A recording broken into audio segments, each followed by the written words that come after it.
RC opened that door. Whoa! He's not here. Yeah, well. Santa Claus mine. Yes, Santa Claus mine. Okay. Thundering Word is coming up, not tomorrow, but next Sunday with our Christmas special. We're featuring the birds, and we're having prizes and gifts, and it's going to be wild, so I would say be there. Me and Mr. Mike McGee were just talking earlier about all these guys in our age bracket having these killer heart attacks and dropping dead all around us. And that's not very bothering funny. me a lot because everybody, in the last 5 or 6 years, I've lost about 12 friends, and they've all been between 4 and 10 years younger than me. And I'm the guy, really, I'm the poster boy for a heart attack, and I'm the one who's not getting them. But just the other day I heard It's like clean living you do, Billy. It is the clean living, I think. It is the clean living. Yes. Being a diabetic and 60 pounds overweight, that's my secret, and I recommend it to all of you.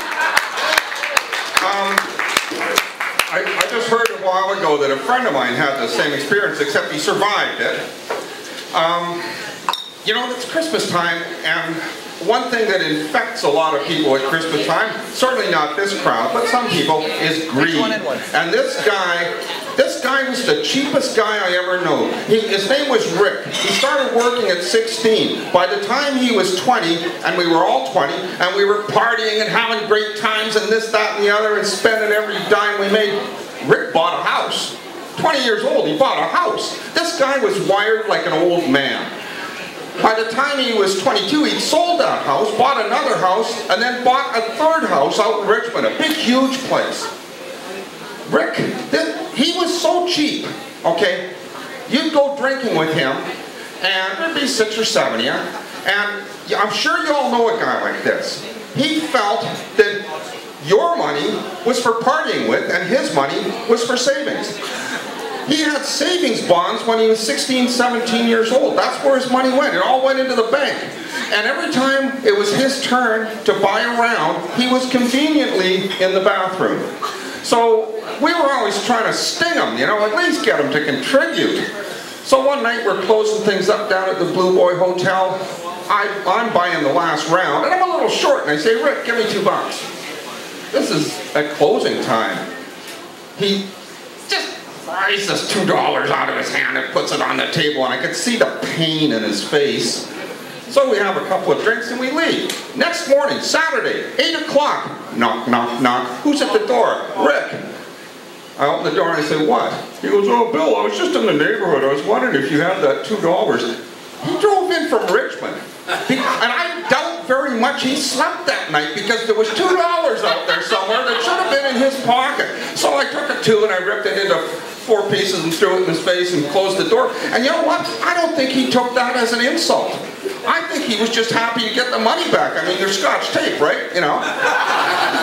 There's many stories like that about Rick.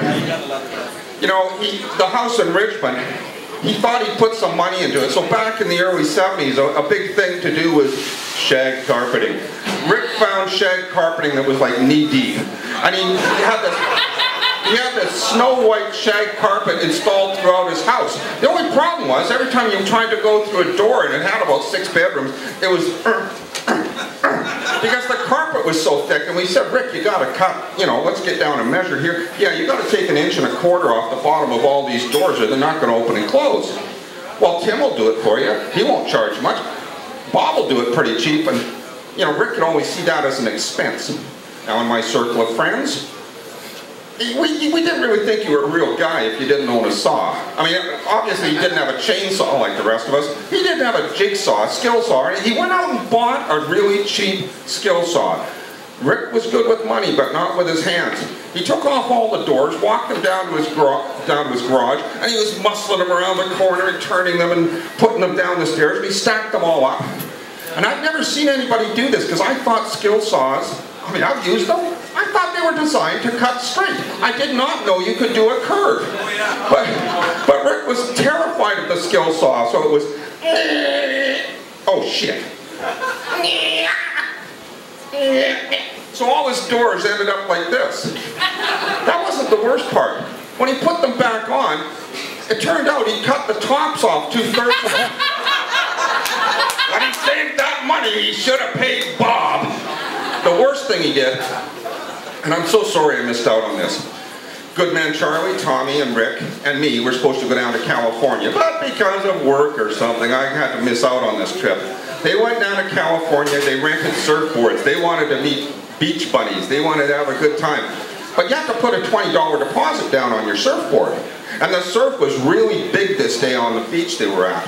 The waves were towering. The guy says, look, there's a bunch of rocks over there, there's like a jetty of rocks, stay away from that. You guys walk up that way about half a mile, and don't get anywhere near there, just stay away because, you know, you really get busted up. They wore on, they didn't realize they were working. Each time they went out, they kept coming back closer and closer to the rocks. Tom and Charlie saw this, so they pulled their surfboards up, started walking up the beach, and they looked, there's Rick at the top of a wave, heading straight for the rocks.